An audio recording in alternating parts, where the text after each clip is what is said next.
It's a cold one today, 19 degrees, and the breeze is, whoo, make your eyes water as soon as you hit the north wind.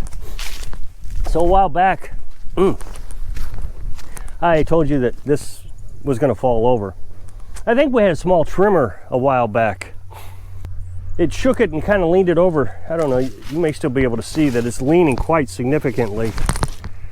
So it finally fell over yet last night. I don't know what knocked it over. I mean, could have been just a vehicle driving by, I don't know.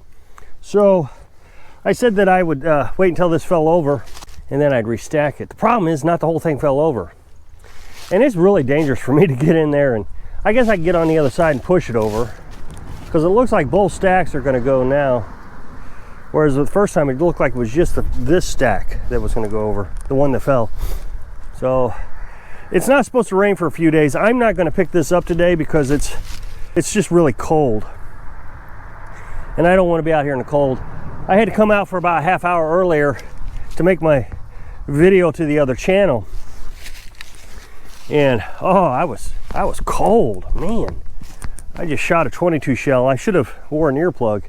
Oh, my ear is just ringing. So what I'm gonna do though, is I'm gonna test this wood real quick. A couple pieces of it, see if it's dry.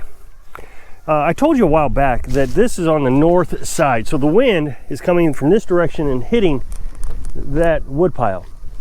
In the summertime, most of the wind comes from the south and hits it from this direction.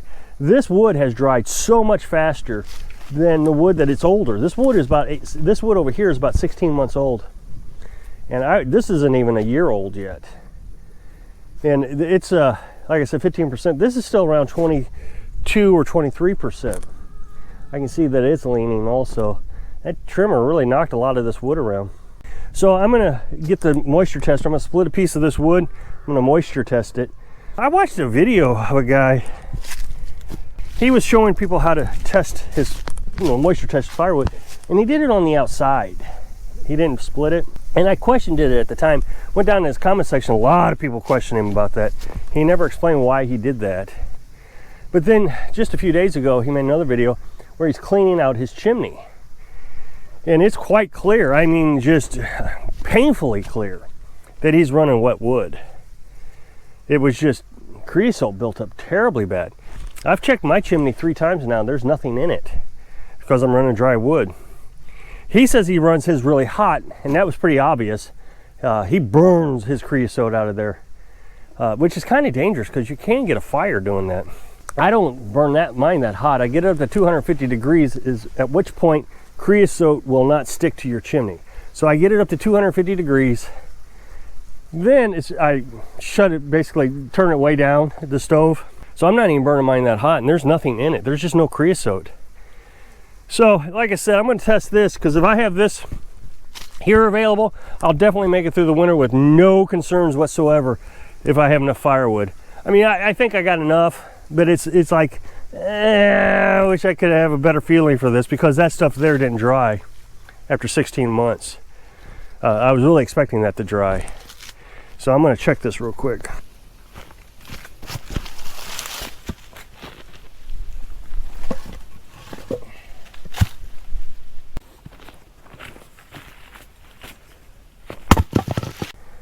So I think you'll be able to see that's 19.9, 20. So that's right at 20%. That's a pretty thick piece too, so I'm very happy about that. Yeah, there's no problems with that. I kind of expected that because I've been doing the other side. I've been using the other side, the side I didn't think was falling down, and it was coming up 15%. So I was pretty sure that this was going to be dry. So like I said, I'm not going to stack it back up today, but I got to get it off the ground pretty quick. Otherwise, it'll start soaking up that water on the ground. Fortunately, right now, the ground is frozen solid, so it won't soak anything up. But I can start picking some of this up and taking it up to the house. I don't have to do anything to it because I'm pretty confident all of it's going to be dry. So that's good news. It tells me that I got plenty of firewood for the winter. As long as I can keep it off the ground. Just to explain, I've explained this before. The reason I didn't stack all our firewood north and south like this is because this is on a downhill slope. It's probably hard to see. but there's a significant downhill slope. So if I'd have stacked all of it would be falling over all the time. So I just did this. Now, I knew that you should stack your firewood north and south. What I didn't know is how big of a dramatic difference it would make. Like I said, I'm finding pieces in here 15%, and this is only, what, 10 months old, I think. I'm finding pieces in here that are 23%. This is 16 months old. So the wind direction made a lot more difference than I thought it did. The wind is just blowing everything. I knew this would happen in the middle of winter. All my tarps would start to blow away. Did that last year too, because I get cold. I don't come out here and I immediately cover everything back up and put logs on top of it again. I nail a lot of this down so it doesn't blow away. Well, when you're taking wood off it, you take the nails out and you don't put nails back in it. Before it turns summer again, I'll get it all nailed back up. I'm really excited about how much firewood, I've said this several times before, I'm really excited about how much firewood we got available and how little we used this year. I know that this year was a little bit warm compared to other winters that Missouri's had that I recall. Last year and this year was pretty warm until January. So I can't expect every year to be this warm, but we're just not using any firewood. I've used this little section here is the biggest dent that you can see where this tarp is falling down, but that's not even a truckload. I got another month to get through. March will start probably warming back up, and then we won't use but probably 4 logs a day in March. Right now we're probably using 8 logs a day because you know, you got to get up in the middle of the night, start it. Boy, this wind is just blowing everything around. This is interesting. The ice in the bucket expanded, pushed everything up here, knocked my lid off, and then the wind just blew it off. Well, I wanted to talk to you a bit about this channel a little bit more, give you some insight on what's going on with it.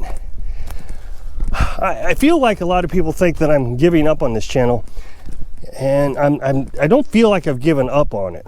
This is what's so funny about this channel, is it seems like the comment section is used, they don't read comment, they read complaint. Complaint section, not comment section. But the other channel, it's just comment section. Very rarely do you get anybody to file a complaint. Occasionally somebody will say, I thought this was a news channel, when it clearly states right in the description, comedy, satire. So that's just their own duh. But when you get on this channel for 4 years, you'll get the good comments, don't get me wrong, and the very loyal subscribers, always there for me, and I always appreciate them. Just a few off the top of my head is Jen, John, Keith, or just a couple that I can think of right now. They watch every video. They never complain about the video, and I know that, you know, sometimes I'll hear John say, good video. Other times John will give a big long description, but then other times he'll say, good video. Well, then I know, well, he didn't really like it, but he's being supportive, and I really appreciate that. But I would say, best guess, 80% of the comments are people complaining about the channel. It's quite incredible, the human psychology on this channel. I don't understand it. It was that way with the Nomad channel. You know, it was the same channel, I just changed the name. But the thing is all the Nomad channels were saying the same thing, that the comment section is just trash. So then you get into this new channel and it's either you're an idiot, which is fine, I mean, whatever. I mean, that's not really offensive to me. I said that in yesterday's video. Or it's a great, funny video, thank you. And that's about the extent of all the comments that I've gotten so far. To elaborate a little bit, people are saying, well, I think you're giving up on this channel. Well, that was funny because they were complaining before that I was putting too much effort into the numbers. And I was. And I still feel like I try. I mean, I really like for this channel to grow. I've been working on it for 4 years. And it really did well for a couple of years there.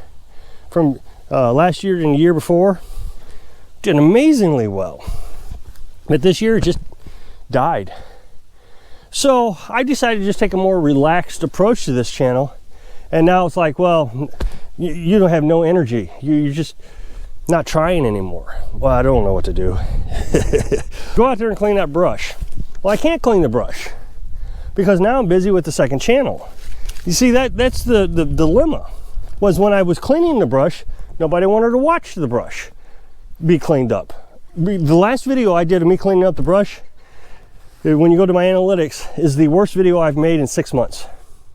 So nobody wanted to watch it, but now everybody's telling me I should go clean it up because your energy is dying. So there's no solution to this channel. I don't have any. I don't have an idea of how to pop it back up. So I feel like what my approach is a smart approach. Start a new channel. That keeps this channel going. If I can get that channel to grow really well, then I don't have to worry about this channel. I can just do what I want to do. And the folks that don't want to follow it, it's fine. The folks that don't want to follow it, you know, complain all you want. I'll block you. No big deal. And I don't have to have the stress of it. You know, the whole point of coming out to this off-grid property was to get rid of the stress. And the Little House Off-Grid channel is just about as stressful as you can imagine. And I always thought that's just the life of a YouTuber. Under constant nagging, whining, complaining, but that's clearly not the case. With this new channel, it's just clearly people either really love it or really hate it. And that's fine if they hate it. They won't watch anymore. I mean, that's just clear as day to me. But for some reason, people will continue to watch this channel and hate it. So anyway, if you'll check that channel out, I really appreciate it. If you like it, subscribe to it, share it with your friends. That's the most important thing. So I hope I can inspire you to find something that makes you happy so you can live your dreams. Thanks for watching.